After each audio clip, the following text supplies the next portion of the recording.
La compagnie Danse en scène est une compagnie de danse qui réinvente le concept de danse en amateur au quotidien et qui se lance aujourd'hui dans le projet fou de Run. Avec Danse en scène, on avait un rêve. C'était le rêve d'un marathon chorégraphique qui emporte une centaine de danseurs de la compagnie sur le motif du Run de Merce Cunningham. Et tout ce projet a pu se réaliser avec l'aimable autorisation du Merce Cunningham Trust. C'était important pour Danse en scène que Robert Swinston, qui a été danseur dans la compagnie de Merce Cunningham, et Anna Chirescu, qui est une des danseuses du répertoire de Merce Cunningham aujourd'hui, viennent transmettre à ces danseurs le motif du Run et les valeurs de la compagnie.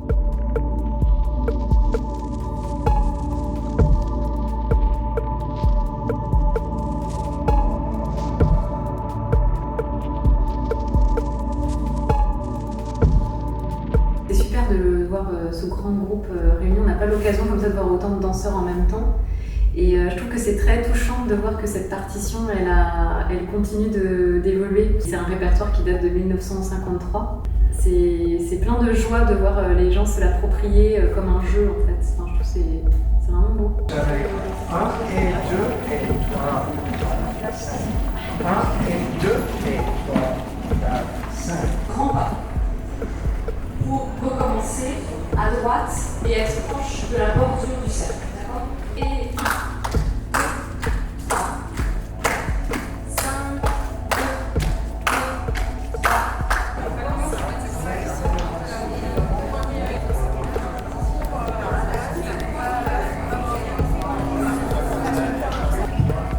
Moi, je crois que le run, c'est vraiment une question de temps et d'espace qui sont un peu les paramètres les plus communs dans la danse. Mais là, ça met vraiment en valeur la relation au temps qui doit quand même être constamment comptée et partagée parmi tous les danseurs.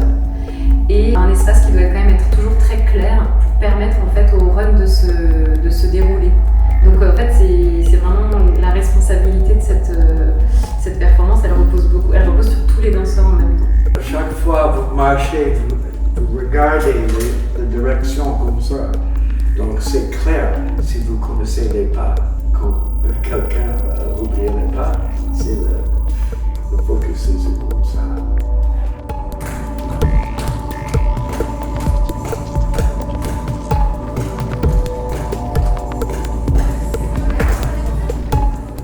C'est ça qui rend le run excitant. Parce qu'en fait, ça paraît simple. C'est ça aussi, je trouve, dans cette partition, c'est que ça paraît simple. Mais en fait, c'est vraiment difficile de le faire en respectant l'espace, en croisant les bonnes personnes au bon moment. Donc c'est ça aussi, je trouve, c'est vraiment chez Cunningham, il y a cette espèce de simplicité et de complexité. Ouais, c'est une joie à danser. C'est très simple. Mais c'est très complexe. C'est complexe. Typique de Cunningham. Ouais, tout est simplicité et complexité, c'est un mélange. En fait, c'est compliqué parce que c'est un canon. Et du coup, on n'y a jamais un unisson qui peut se produire. Donc ça nous oblige à être vraiment à être très clair avec l'apprentissage et la mémoire. Il faut qu'on passe d'un motif du Run à une partition pour 5 anneaux olympiques pour 100 danseurs pendant 4 heures. On a donc conceptualisé ça selon une partition. Il faut imaginer que chaque cercle olympique a sa partition à suivre avec son motif qui est différent en fonction de chaque cercle. Et on a des lanceurs responsables de la partition de chaque cercle. Au fur et à mesure de cette partition, nous mélangeons également les couleurs et les cercles olympiques pour vraiment se retrouver avec des danseurs de chaque cercle dans tous les autres cercles et jusqu'à envahir complètement la halle du carreau du temple pour un nouveau motif à partir de celui de Merce Cunningham.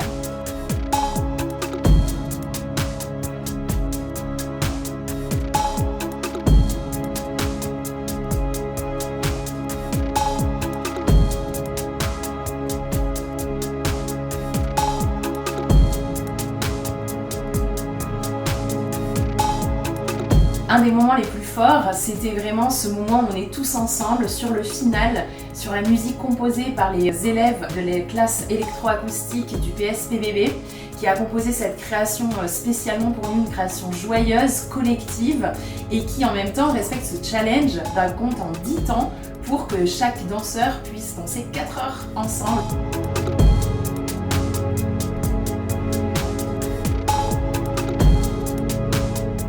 À la fin, on est 100 danseurs tous en ligne. On refait le motif du run en entier, à l'unisson. C'est le moment où on ressent aussi l'hommage à Merce Cunningham 100 ans plus tard sur son motif qu'il a écrit, mais d'une manière inédite puisqu'il n'avait jamais été dansé à 100.